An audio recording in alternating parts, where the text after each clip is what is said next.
Well, hey everyone, it's Rebeckah Ruth. Thanks for tuning in for another segment of Living Worthy. I have two great ladies with me here today. I have Lisa Trani out of Richmond, Virginia. And Hi. hi, Lisa. And then Nancy Ofoegbu out of Dallas, Texas. Hello. Well, hey ladies, I'm going to let you guys go ahead and introduce yourselves. Lisa, why don't you go ahead first? Great. My name's Lisa Trani. I'm here in Richmond, Virginia. I am a publicist and I have my own company called Finding Fabulous You. I'm an Instagram influencer, a blogger, and I do PR for a couple companies. And I also work as a PR doll for Posh PR. That's right. Congrats on that. I Thank you. saw that. Thank you. that. Nancy. Nice. Hi everyone. My name is Nancy Ofoegbu. So I am based out in Dallas, Texas. Um, I'm in two worlds. So in the fashion world, I'm a fashion stylist. I have my own fashion styling firm called Glow Styles. And then I do have a full time. I do work as a teacher as well. And then also I do I've been working on, a lot of content creation, so influencer marketing, things of that sort of stuff. Yay, Yeah. yay. So excited to have you ladies with me here today. So I know we talked about a lot of different things that we could talk about. And I think there's always a long list of things you could talk about. But well, how about we start with, so I was having a conversation on Friday with a stylist out of Atlanta, and we ended up having this long conversation about just real life for fashion and beauty creatives and what that actually looks like. So what I mean by that, she was talking, we were talking specifically about, she called it Instagram life versus reality life. Everybody sees the glitz, the glam, the fun, all of this on Instagram, but for a lot of us creatives, a lot of creatives, there's a whole lot of reality going on behind those pictures. In her, for her, the transparent woman was admitting to me that, she's even struggling to pay her bills, even though she's been in this industry for 8 years now. She's pretty successful, but it's just the reality. And I think that sometimes we have to have that transparent conversation. One, because I don't think people realize like what happens as far as our costs as creatives Yeah. behind the scene. We get paid to do what we do, but there's a lot of costs for us as well. And then two, just life. Like Nancy, I know you just finished a master's degree, and then you, as you said, work full time, and you're a stylist. Lisa, you're a publicist. You just got a new job. You're an influencer. You're also a mom. You're a wife.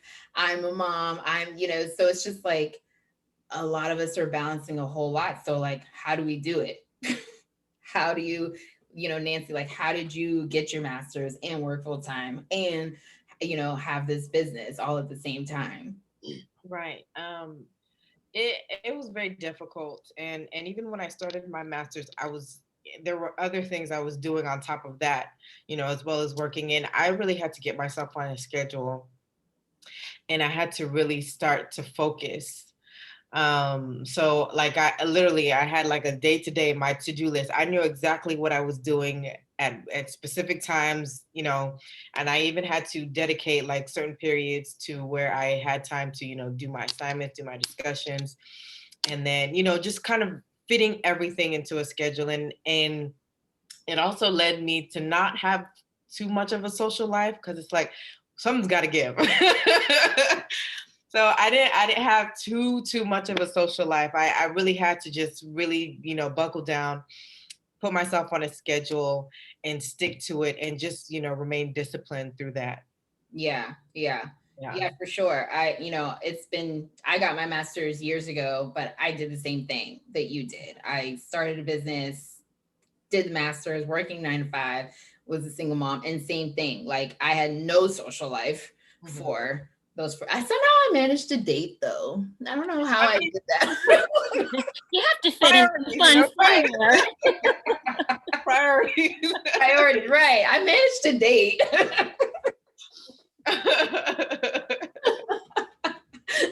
But like, yeah, but other than that, it was just like no life. And so it's like from the outside, everybody's like, oh my gosh, you're doing all these things. And I'm just like, yeah, but you know, like at what cost? Yeah, it's like, oh, I'm tired, you know. Right. Most of the time I'm tired, and even if I wanted to socialize, by the time I even think of trying to get dressed, I'm like, I think I'll It's just 8:30. I'm going to yeah. bed.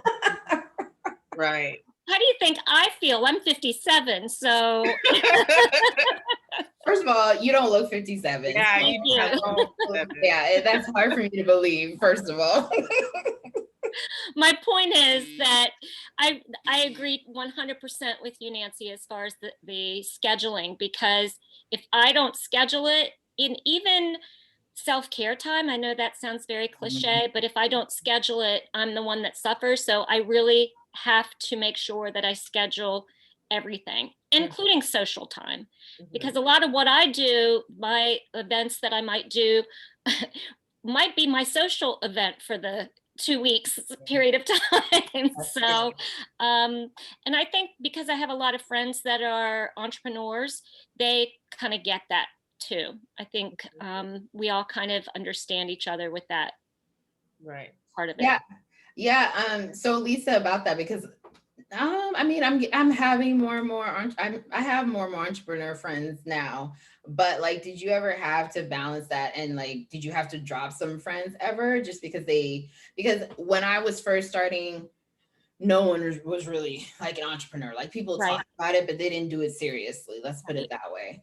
So like, yeah, I definitely, I wouldn't say I lost friendships, but we just kind of drifted apart because I was like, no, I'm very serious about this. I'm not just calling myself an entrepreneur for fun.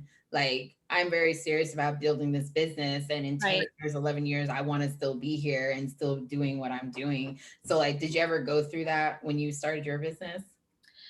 I was kind of in a different situation because I started my business 5 years ago, and like I said, I was 52.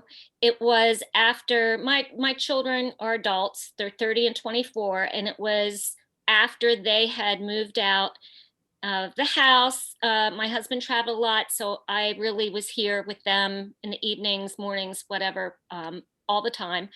And then I was kind of encouraged by family and friends, mostly friends, to do the whole blogging, influencing thing because I loved fashion. I used to be a teacher and I loved it before I had kids. And I don't regret that at all, but that's been my passion. And I put all of that on hold for a long time. And this was a way I could get back into it. And I'm really glad that I did, but it was by the encouragement of friends. So they kind of understood when I, had things to do. I mean, I think they kind of not expected it, but they were hoping for it. So they knew that that was kind of what came along with the story. I was surprised about how like I said, with the scheduling part, with my friends that aren't entrepreneurs and have maybe a 9 to 5 job, I really have to schedule time to even talk with them. Okay, Saturdays at 1 o'clock, do you have time to chat? End of story. But it works. Right. And that's, I haven't really lost friends, but I guess you learn how to manage those relationships better. Yeah. Yeah. What Wow, about you, that's Nancy? nice. Mine was kind of I kind of did lose friends because when I my journey of like on just entrepreneurship or starting a business started like even before I delved into like deeper into the fashion world.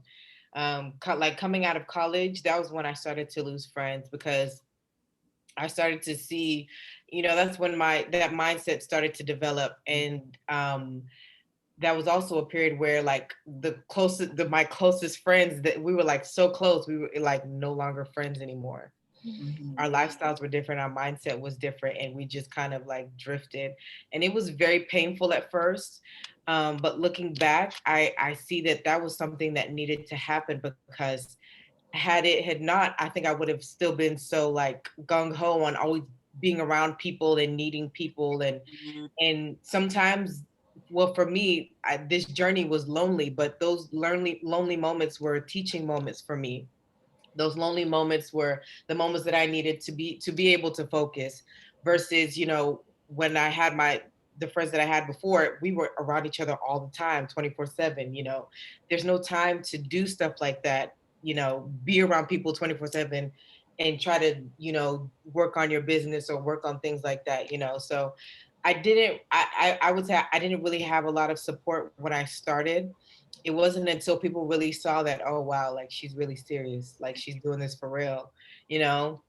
Then I get, oh yeah, Nancy, I know Nancy, and stuff like that, but nobody was really I would say I didn't have like a lot of people in my corner. There was a lot of lonely moments, and like I said, I didn't start off with fashion. At first I did hair. I used to do hair. Oh, I didn't know Um, that. yeah, I used to do hair back in college. I did that for a little bit. And that was lonely too, because I found that like from friends, they would pay people to do their hair. But then for me, it was like they wanted me to do it for free. And I was like, you know, and then I did a couple of things after that until I finally said, this is, fashion is where I want to go and what I want to be serious in. And I mean, I see it pay off now. I've had a few people that I know come to me, hey, could you, work with me for this, style me for this. But yeah, it was a lonely road for a while. It still is kind of, but I'm used to it. I'm okay with it. Oh, she'll come back. Oh, did I lose you? Did you hear me? I'm here. So yeah, I mean, it was lonely. It still is, for the most part, but I'm grateful because I now have the right people in my corner, and I'm still able to maneuver, move however I need to move, regardless of who's around and who's not. So Yeah. No, that's really interesting for me because I love to hear stories like Lisa's, where you like you have the support and yeah, but yeah, that wasn't my story either. yeah, My story is more like Nancy's, where it's just kind of I lost a lot of friendships along the way. And it wasn't because anyone was bad, it was just mindset. Like, yeah, we were just on different paths. And that's the thing. And I think that people should understand that losing friends in this entrepreneur process is not necessarily a bad thing. Sometimes it is actually a necessary thing, because, I don't know who said it. I don't remember who said it, but somebody said, you're the sum of the 5 people you spend the most time with. So if the most of the people you spend your time with are going down this road, but you want to go down this road, eventually you are going to just mhm, go off in separate directions. That's just what's going to happen, or you're going to follow them. And right, their path may not be wrong. It's not necessarily wrong. It's just not your path. mhm, And so, like, same thing. It was like super painful for me to lose those friendships. But looking back, I'm like, yeah, I think it was something necessary. And same thing, it's still lonely at times because, again, like, and there are a lot of entrepreneurs in the world, but I think my circle gets smaller and smaller because, right? So we're in the industry. Obviously, there's tons of people in this industry, right? mhm. But then people that you actually vibe with makes the circle smaller. All of, yeah, People that you feel like I don't have to compete with you, I don't have to do that backstabbing thing mhm, makes the circle even smaller, yeah, right? So, so it's like even though we're in this huge industry, the actual mhm, circle is really small. Like it's a really small circle. Hence, worthy the fashion meetup. Shameless plug, but I'm just saying. right, And I don't know, like for me also it was family. Like I didn't cut any family off or anything like that, but even the other day some of my family said, oh yeah, your little fashion thing. I was like, my little fashion thing that I've been doing for 17 years. I was like, dang, like what do I need to do to get you to like, you know? But I mean, I think it's different with family. You're just kind of like, yeah, yeah. Yeah, and Oh, some people either get it or they don't, right, and that's okay because as long as you know, that's the important thing. right, But you were absolutely. talking about your friends too. I know that you were talking about the small group of friends, and that is so true. And I think that's why a lot of us especially women, find each other. We kind of connect with each other when we're entrepreneurs or have small businesses, because we understand what it's like if you have to break a lunch date because a client wants you to come somewhere. Do you know what I mean? So I think that we all kind of get the mindset of, yeah, this is important. It doesn't mean that you're not important, but you're more understanding of different things that happen in our lives, especially when it comes to your business. It's not like you have a boss, you're the boss. Right. So. Exactly. And then I wonder, like, from like different aspects of this business. So like, we all know the fashion and beauty industry can be very cutthroat, very competitive, but I think it's different depending on what you do. And maybe I'm wrong, right? So like, I'm a stylist. So like Lisa, for example, in the publicist world in this industry, is it really like competitive and like, cutthroat and stuff like that in that world or that aspect of the industry? Well, I look at it, I guess, through a different lens too, because my whole platform is a more mature woman. So that's my niche, and that's kind of where I come from. So I kind of filter out all of the other stuff as far as competitive. And there's competitiveness, but as far as I look at it, women my age or around my age need a platform where they can go, where they are not comparing themselves to Kim Kardashian. Then there's nothing wrong with that, but Right. that's not just real for people, Right. for women my age. So I come from a different perspective, I think. That is true. That makes sense. Yeah, that makes a lot of sense. And I like how you mentioned like identifying your niche, because even like for me as a stylist, I had to do that. And once I finally did that, like it helped take off so much weight and anxiety, because it's like you have this person, oh, could you stop me for this? Could like all different types of people. But then it's like when you get to that point where it's like, I love you guys, but I don't work with you. This is specifically my area. This is what I do. It takes away a lot of things. It takes away that competition. Like you find your lane and you stay in it. And then it also takes away all the like the burden of like trying to be there and style everybody and do everything for everyone. You just focus on that area, and just flourish, just like that. So I agree. Yeah, and that's like a business like 101 thing, finding your niche. But I think in the creative world, a lot of people, when they hear that, they don't like to hear that when you're creative, because they feel like, well, I don't want to put myself in a box. Mm-hmm. And I'm like, well, honey, there's too many boxes. So you can't be in all of that, or you get swollen feet every night from trying to be out. Please everybody, trying to do everything, and it might not be what you love or like to do. And then that's what the purpose of what we're doing in the first place is. Right. What we want, not what everybody else wants us to be. Right. Yeah, I think, I don't know, like, I'll be honest, when I've gotten that pushback, sometimes I haven't known how to answer. Like, I know how to answer from a business perspective, but like from the creative perspective, when people are like, well, what if I want to do this or do that or do this, and then and I was just like, well, I mean, from a business perspective, it really doesn't make sense. From a creative perspective, I get, that you probably have 100,000 things. That's what we do. We're creatives, right? So we always have 100,000 different ideas and things going on in our heads.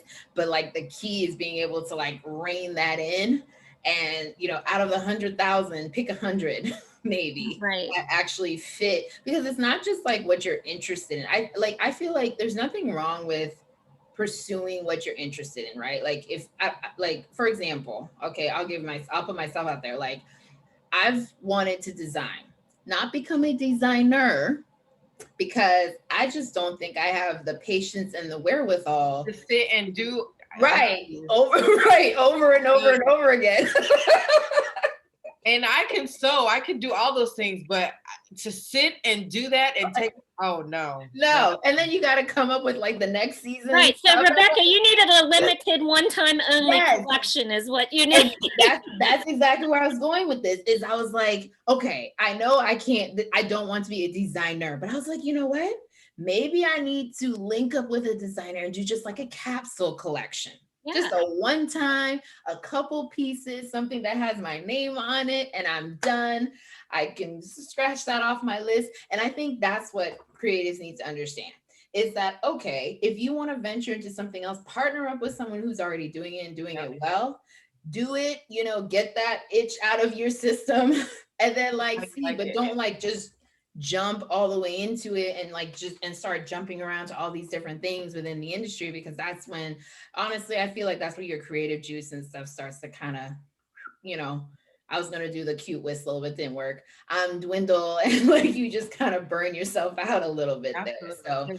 There. So I thought of something like that and I was thinking more of like, do I want to just make my own clothes instead of always, or shopping, like create something, and I was thinking more in like the influencer way, in the sense of like, okay, so instead of always reaching out to different brands, what if I create my own and display that, like those kind of things, thinking that in like a more of a business type of route where it's like I can pay somebody to do this, save me time, things like that, Huh.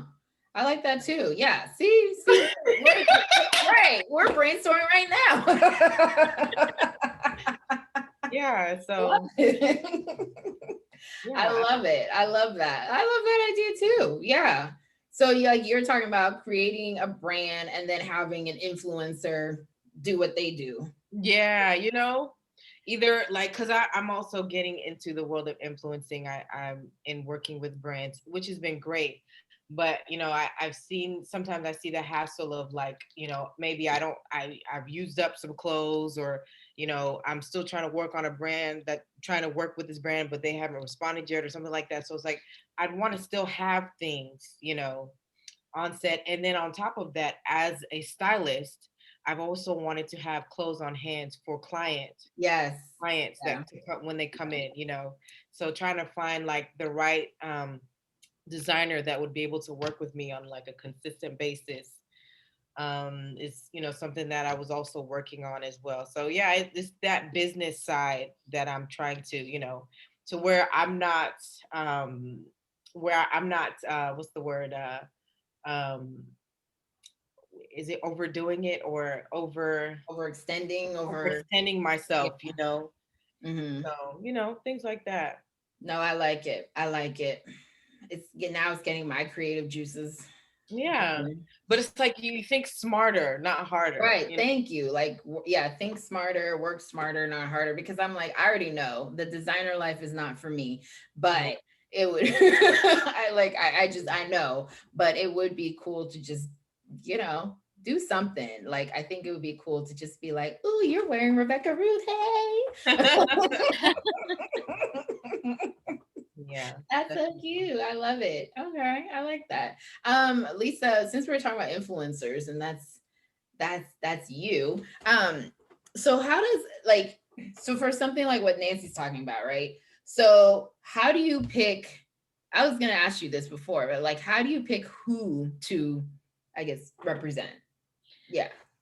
Well, at first it was just either people I knew, but now or the brands that I really liked, and I just did it because I wasn't looking to make money or business out of this at first when I was first doing it. But now I find that I actually enjoy doing a lot of small businesses of the people that I know. Mm-hmm. So for instance, I'm a brand ambassador for Bombshell salons, for Trend boutiques. And I feel like that way I'm kind of like helping somebody else put their brand out there. It's just kind of a two-way street, so to speak. Right. So that's pretty much what I look for. And I have 3 PR clients that aren't really in the fashion and beauty world, because I used to work for La Grata Restaurant. I do all the PR for them now. And then I also do Hilltop Distillery, and I do Blackstone Emporium, which is a high-end furniture store in Blackstone.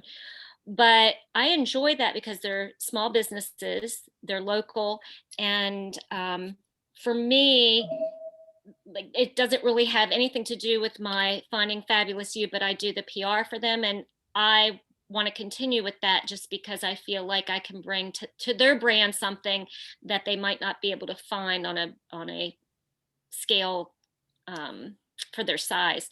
Right. So as far as the brands for Finding Fabulous You, like I said, Bombshell and Trend a lot. And then again, I like the classic brands, but I also, with my genre, my age group, I tend to steer towards not just classic designs, but trendy without being like over the top. Right. So,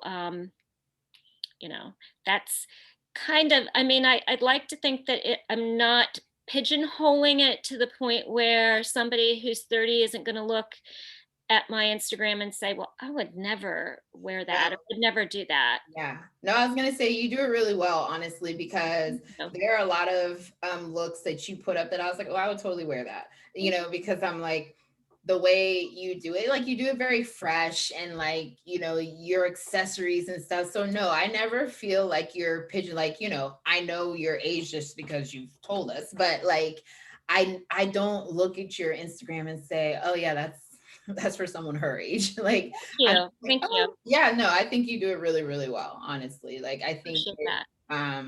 Women of many ages, all, could wear your looks. And I also like, one of the things that I like too, like there have been times when I've seen a look that you put up there that I'm like, oh, I never would have even put that together. But okay, that's cute. Well, and it's funny because last year, and I'm also brand ambassador for Windler Caftans.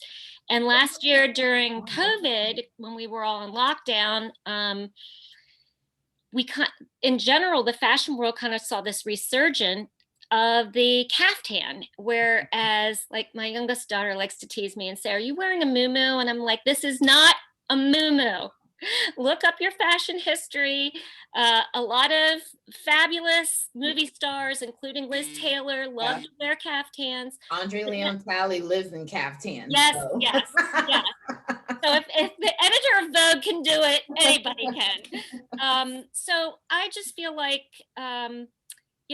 tapping into, and a lot of people are like, I could never wear that. I would never do that. And then I got one of my friends who's my age from high school. I bought her one and she was like, oh, this thing is great because I can actually do Zoom meetings and feel like I'm dressed and comfortable. And and now a lot of big influencers that are younger are doing caftans as well. Yeah. So caftans definitely, came out and, took over there for a while. I think they're great personally. I do too. I love them. I have like one or two. Yeah. Great. Yeah. You can dress them up. You can dress them down. People can lay by not that I lay by the pool, but you can do, you can lounge around and also, especially during COVID when we just didn't feel like getting dressed up, it was a nicer kind of casual. Yeah. A different kind of exactly where you didn't like you don't have to do too much, but it's like you're just instantly kind of dressed up a little bit without doing too much. It beats sweats and a t-shirt. It does. You feel a little elegant, I think. Yeah. I feel like there's something to that, like, not knocking anyone who did the sweatpants and thing during COVID, but I actually didn't. I forced myself to get up and get dressed every day during the quarantine. I did because I was like, listen, I know me, and I know that if I lay around in sweatpants for this entire quarantine, and once we realized this was going to go on, I was like, I'm not going to make it emotionally, mentally. Like for me, I was like, I have to get up and get dressed. I have to get up and take a shower. And I'll be honest, there are days I even put makeup on, not every day, but there were days that I even put makeup on just because I was like, I know I'm not going anywhere. I know, whatever, but this is just what I need to do for me to keep my spirits up and, keep moving forward. Yeah, No, I It's kind of think like a mental shift to like, get you to like show up that day, even though you're not going anywhere, you still kind of show up. you feel good about yourself. And that was actually the start of like me creating content and becoming an influencer and really getting into it. So, I would just wake up really looking forward to getting dressed up, Mhm. taking a shower, like, oh, a nice shower, like all those things, it made you look forward to waking up in the Yes. morning. So, Yes. yeah. Yeah. Because good. And fashion, I know personally for me, when I put a certain outfit on that makes me feel good, that takes me through the rest of the day. So at that period of time, just to be able to get up, put some makeup on, and put an outfit on, really helped my psyche through the whole Uh, thing. It really did. absolutely. Absolutely. yeah. Because yeah, it would be very easy to to go the other way on that factor. Now I'm gonna bring up another transparent topic. Nancy's already been transparent about it. She put a post up over the weekend, I think it was, about her weight gain during Okay. during this period, and that's been something nobody wants to talk about. But when I saw Nancy, I messaged her because I was just like, oh my gosh, like this is exactly what I went through Yeah. and everything like I that. did too. I think Yeah. a lot So of I us was just did. like, let's talk about it, right? Let's be transparent. Let's talk about it. My friend calls it, well, Jason Elliott, you probably know who he is, Lisa. He's up your I way. do. Yes, he calls them the COVID curves. I called it the COVID-19, COVID but 19. I like it. I Minus the like COVID-19. yes, yes. Like, just to like paraphrase, like Nancy, well, I guess you can talk about it. I don't know why I'm talking about your post. I mean, yeah, it was crazy because last year, I kind of did a good job of like trying to work out and stay in shape. But I don't know, towards the end of that year, I just lost it, and I started, eating more. I wasn't really working out, and I blamed it on just not having the time, working full time, trying to keep up with my business, also getting my master's. I didn't have the time or the energy. I didn't even see where it would fit in my schedule to even want to even work out. And it wasn't until one day when I just, I don't know what I was thinking. I just decided to just step on the scale. And the number that I saw scared me. It really did, because I think it was at least up to 19 to 20 pounds that I had gained. And I was just so shocked. Well, I wasn't shocked because I could feel it. I could feel it with the clothes that I wear. Clothes weren't really fitting anymore. And it kind of led me, I would just be kind of like sad about it, but I just be like, okay, whatever. But once I saw that number on the scale, I was like, no, I have to do something different. Let's recreate a whole new schedule, where I can be able to include working out. Cause I have a bachelor's in exercise science.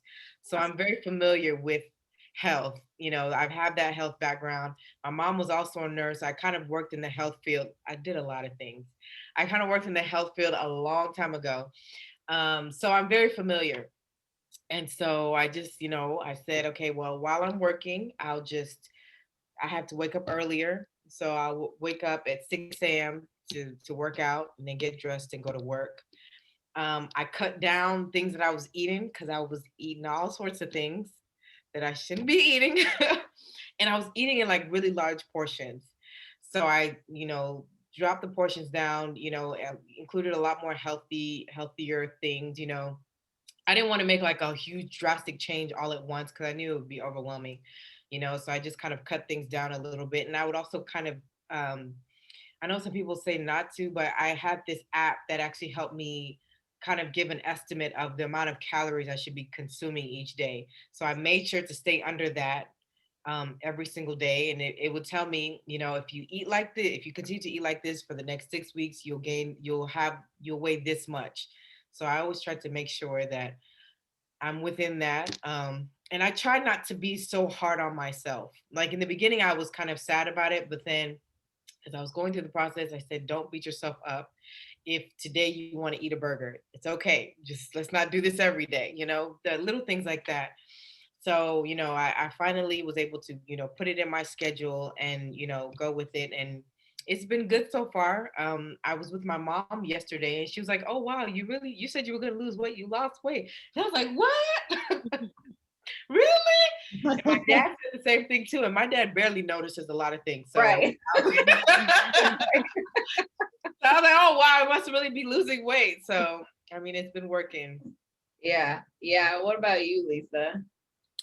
Same. I had some personal things going on last year. The death of my mom right at the beginning of COVID. So I am definitely one of those people that eat their feelings. And I also, ironically, I was helping a local creamery that does ice cream, makes homemade ice cream, do their So do their social media. So I use that a lot to excuse to go. Well, I got to go do a post today, so I'm gonna try peaches and cream. yeah. But I'm the same way, Nancy. I think once I got through the initial shock of seeing it at the doctor's when I got on the scale and I was like, then I knew, look, the same thing. Don't be too hard on yourself. Do this the right way. You've been through a lot. Everybody's been through a lot the last year. You're not alone. A lot of people have gone through this and, they eat, they drink. Mm-hmm. They're not really going out and socializing. So they're watching Netflix and, personally too, my youngest daughter was home and we did a lot of baking, which I never baked every single day, like homemade blueberry muffins and stuff. Once that kind of stopped, it got a little bit easier, but I was the same way, I think a lot of us were. Yeah, I think, weight gain this last year is definitely something that I'm hearing from a lot of people. I know for me, it's just not being as active. Like I was still working out, I was still getting up in the mornings and I start my days with workouts, but it was just like, I just wasn't moving. Like, I was moving from my room to the living room to the kitchen, but like, that's it. There was no like walking to and from an office or walking up and down stairs, or it was just kind of this is it. This is my moving space. And I know for a fact at the beginning of COVID, like, listen, I was like, I'm not even gonna lie. At the beginning, I was ordering food all the time. Because I was like, you know what? Because I think before we all realized, okay, this is gonna last longer than 2 weeks or a month, whatever they thought at first. I was like, all right, cool. I'm just gonna order food. And I'm not gonna tell you guys how much I spent on delivery because it was just absolutely ridiculous. Yeah, but that was my thing. Like I was just ordering food nonstop, and it's like I've never done that. I don't order food like that. But something, I don't know, something just shifted. I don't know, and all of a sudden I'm like ordering food for every other meal. And I'm like, what is happening? And then I finally, kind of wheeled that back in. But I mean, honestly, the damage had been done, I think, already. And it wasn't until, because I don't keep a scale in the house. But I went to the doctor for a checkup and I was like, I'm sorry, come again? What was that number?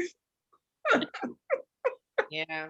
And I'm not really a number person. I'm more of a, how do I feel? And the same like you, Nancy, like I already knew because I felt differently. My clothes weren't fitting right. But actually hearing that number was like, okay, like it's the biggest I've in my entire life, including my pregnancy. So like, I'm like, oh no, like how am I bigger than I was when I was pregnant or heavier than I was? And like Nancy put in her post, you guys can't tell for the most part that I've gained weight. That's the thing. I think that's what is hard because it's not like people shouldn't say this anyways, but it's not like, people who are around me, could tell that I had gained weight. So I feel like that's what helped me kind of get away with it.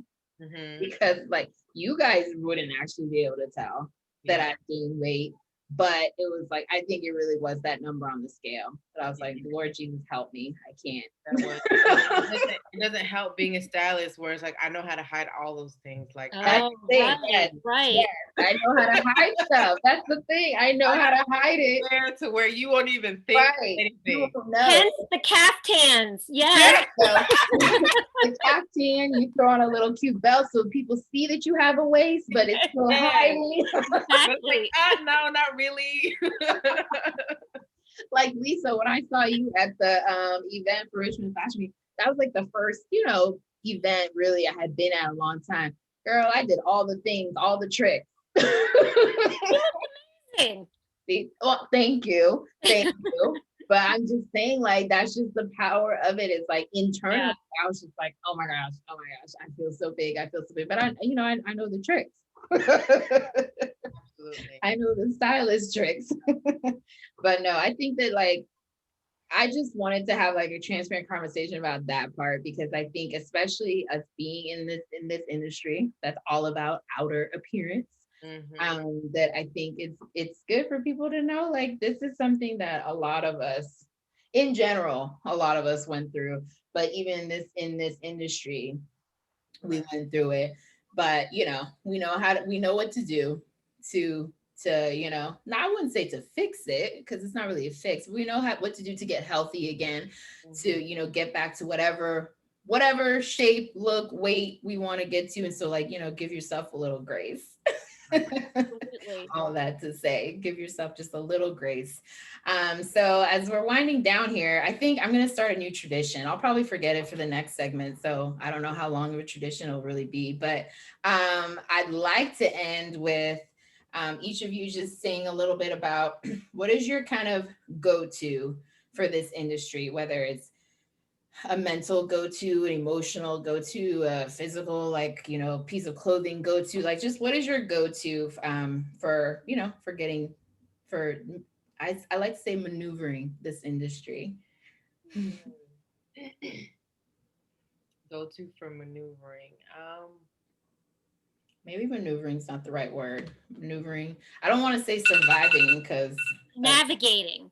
There you go. Thank you, Lisa. Navigating this industry. That's better. You know what I think personally mine is really doing, I know it sounds cliche, but doing what makes you feel good, not necessarily what other people think is in style, or like a lot of people my age, exactly. Like, what do you feel? What do you want to wear? To get into that mindset of, I feel really good in this. It's a flowery dress, and I know I'm not supposed to wear big, bold. I don't care. So I guess just not having a lot of boundaries maybe gets me through that and helps me navigate it a little bit better, because if I don't care, then I'm not limited. Right. True. I like that. Yeah, what about you, Nancy? Miss O. I think knowing your seasons, right? I think I can't speak for everyone, but I know I've learned over the years that I'm not going to be, as productive, or everything is not going to be all glitz and glam all the time. Sometimes there are periods where it's just completely quiet, nothing's going on. We just chilling. There's no client that's bringing up my phone. I don't have meetings back to back to back. Like, just knowing your season and embracing it, because a lot of the time, like, what tends to happen, especially with us all having social media, we feel like, because this person is up and they've got everything, and you're in this season of nothing's really going on, that you're not successful, which is not really the case. The case may be, because that person could have had their down period and now they have an up period. So, embracing the period, the season that you're in. Maybe if it's not a high season, that's fine, and believing that that period is going to come, but at this moment, embracing what it is. And I feel like, I'm using myself, for example. I feel like this is my season of rest, because it's been crazy. And at first I was kind of sad about it, but then I was like, no, I think you need to enjoy it so that when that up time does come, you're not overwhelmed and, looking at people crazy and all sorts of things. So I think knowing your season is what I would say. It helps me to maneuver or I like navigate. that. That's great. Yeah, I like that a lot. Um, I don't know. I think mine was kind of along those lines, but um, I think mine is along the lines of just being okay with where you are Mm, in your career, because we're visionaries, right? And the hardest thing about being a visionary is you see what is possible, but then you have to come back to reality. Right. mm, And I think that sometimes I irritate myself because I'm just like, oh, why isn't it happening yet? Like, like it should have already been, like I shouldn't even be having this conversation. It should already be here. Should already did it. Like I go through those seasons of just like utter frustration mhm. because I see it, like I can almost touch it, feel it, taste it, and it's just, but I have to come back to reality and be like, oh yeah, we're still here. And like it's what brings me back to life, honestly, or back to reality, I should say, in a more graceful way, is when I have conversations with people and they say that something, I said, or something that someone within the community said, or whatever helped them touch, like whatever. And then I'm like, okay, yeah, you need to be more content and appreciative of right here, right now, because right here, right now is making a difference right here, right now. That vision is great and we will get there, but there's a lot going on right now that is affecting people in a positive way, and helping people in a positive way. So just being a little bit more content and appreciative of your right here, I think, is mine. I love that. Yeah. Yes. Well, I want to say thank you to you two fabulous ladies. I love talking to both of you. You both have so much. I love different aspects and different points of views, but then all kind of under the same umbrella at the same time. So I love that. And I love that, I love building this community. I love building this community. And this is why. This is why, to be able to just sit and chit chat and have these like transparent, fun conversations. So thank you so much, ladies. My pleasure. Thank you. Thank you. Have a great rest of your day. You too. Bye. Bye-bye.